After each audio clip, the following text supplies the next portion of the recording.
First, I'd like to say that I am absolutely honored and so thankful that Matt and Caitlin decided to make me a part of this beautiful union. We are going to be so happy together forever.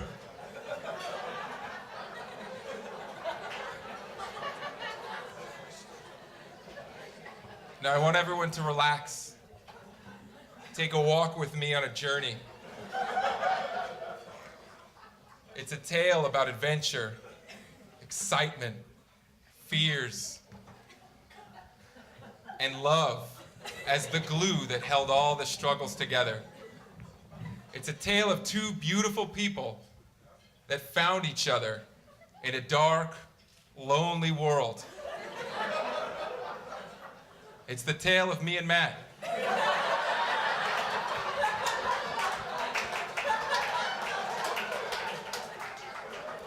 It was the first day of college.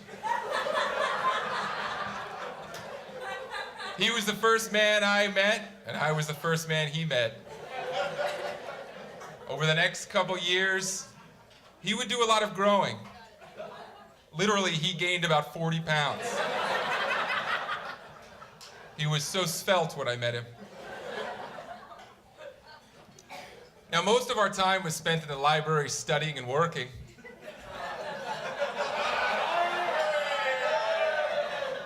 But it wasn't long before hijinks were afoot. In 2002, it was my first day back for sophomore year. I was strolling through the streets for a night on the town in Philadelphia.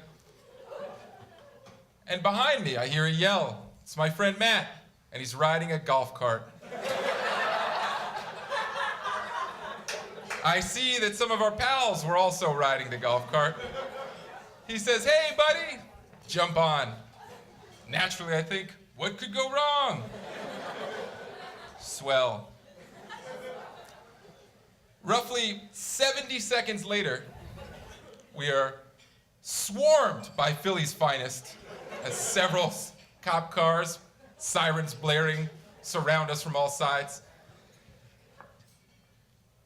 They had alleged that Maddie had stolen a golf cart and ridden it through the streets. Now, at this point, we all jumped off the stolen golf cart. Alleged.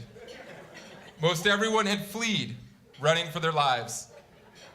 And it was in that moment that I'm reminded of the thought I had right there. See, I stayed. And what went through my head was this: Bob, you better stand right there.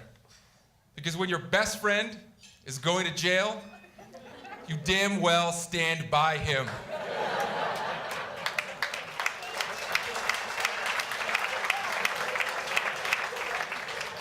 Now here I am again, standing by him.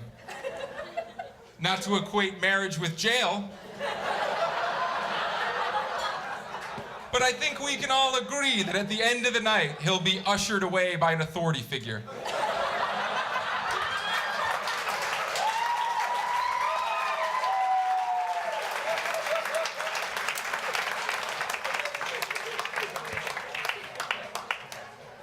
Just 2 short years later, in 2004, Matt was engaged in a heated argument with a classmate, a friend of ours. Now he stood there, he took the berating, and when our friend was finished, he paused, and he stared right into his eyes, and he said, "Beat me at life."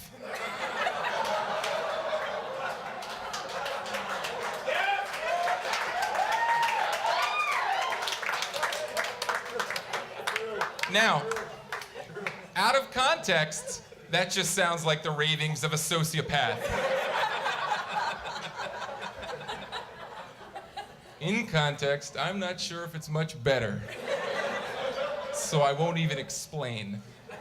However, in the broader context of Matt's life, this quote, it means a lot to me, and it really encompasses the type of guy that he is.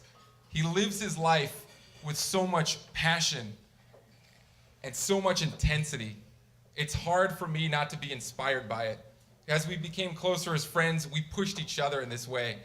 I watched Matt in his education and his career and his personal life fight and work so hard and just achieve and make it seem so effortless. And he did it all with such humor and charisma. It's very difficult not to just want to be around him. So right now, I'd like to thank you, Matt, for all of us that love you, for making us better people. When I think about Caitlin, I think, wow, it's pretty good that Matt's got all these great qualities, because he never would have landed such a beautiful, amazing bride.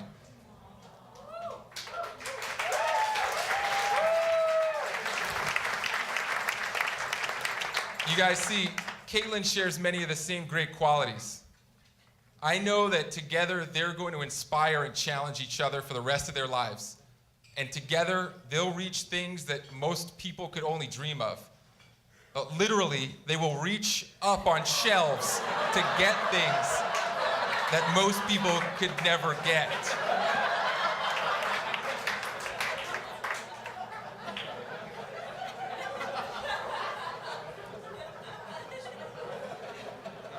I once borrowed a pair of sneakers from Caitlin.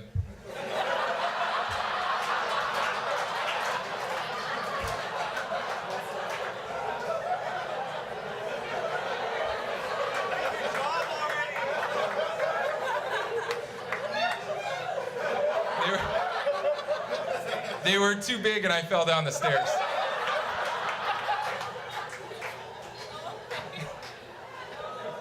I hope everybody gave them a lot of money today, because in a couple years they'll have to hire an independent contractor to build the crib for their baby. I can just see Matt now hefting this giant 40-pound bag up the steps, and I'm like, Matt, what did you buy, a Saint Bernard? Nah, man, this is baby food. Now, my life with them as a couple, getting to know them, was pretty interesting. And I tell you what, it was kind of difficult. When she and I first met, I knew this one was serious. And I think we were both trying to impress each other. You know, we were on the judgment there. But it came so easy. We had such a great time. And I think it was when Matt and Caitlin and I were laughing and high-fiving each other, making jokes at Matt's expense, when I paused and I said, uh-oh, Caitlin's cooler than Matt.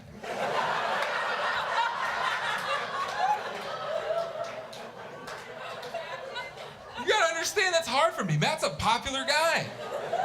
You know what I mean? And what am I supposed to do? You know, am I gonna be like texting her to hang out on Sunday football? Now, Matt's a curious fellow. There was a time in college where I came down the stairs into the basement to find him ripping the wall open. I said, Matt, what are you doing? He said, I was certain there was a hidden treasure and weapons cache inside the wall. Now, you see, Matt's a risk taker.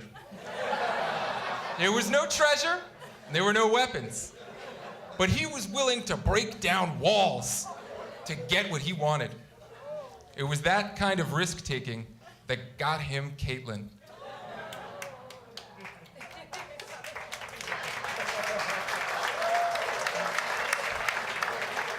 Now, Caitlin had told me that when they first started dating, they had never had the boyfriend-girlfriend talk.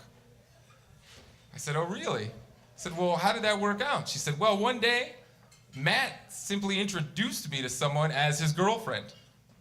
And now imagine the tense moment there. But Matt's a risk taker. You see, in his head, he's thinking, come on, just accept it. In Caitlin's mind, she's thinking, oh, well, I guess the winter's coming, so having a boyfriend won't be that bad for a few months. I'll go with this. Now the seasons passed, and all they did was fall madly in love. Now, I'm wondering, Matt, did you even ask Caitlin to marry you after an antic like that? because I think you just posted it on Facebook. She woke up that day, logged in. Oh, 268 notifications.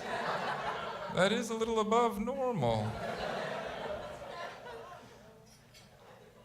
Now, Caitlin, there's a legal document, okay? I know that you loved the, well, we never said boyfriend, girlfriend excuse.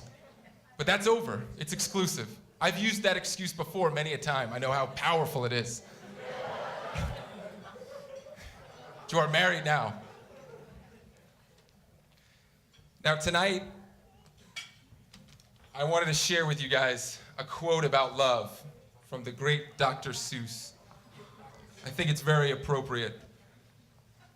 He said, "You know you're in love when you can't fall asleep because reality is finally better than your dreams." Now, I slightly disagree with the good doctor here. Maybe because in my life I've had my dreams plagued by horrible nightmares. Spiders. Do you know how many knives a spider can hold? It's like 6 or 8 or something. But as I've gotten older, I've come to realize that it's not just me.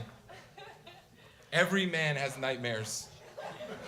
Representations of the world around him. These are fears, doubts, stress, pain, restlessness, insecurities. These are the things that keep you up at night. For me, love is the only cure for these nightmares. And to find love is to find peace. So that's why I disagree with the good doctor. Love doesn't keep a man awake at night. It allows him to finally fall asleep without nightmares.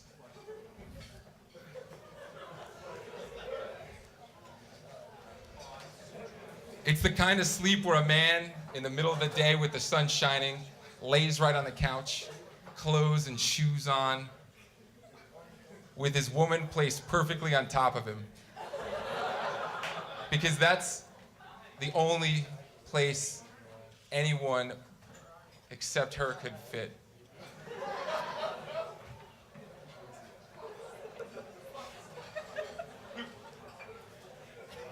It's that peace and that love that allows him to rest on the couch in the middle of the day, let the tornadoes rip the house from the foundation and send it hurtling across the earth like the Wizard of Oz. Because no matter where it lands, he's in the place he wants to be. When I look at my friend Matt's eyes tonight, I see peace. Because he'll be sleeping next to Caitlin for the rest of his life. Now I'd like everybody to raise a glass. Look around you for a minute. Appreciate each other and appreciate this couple. To Caitlin and Matt, I love you both.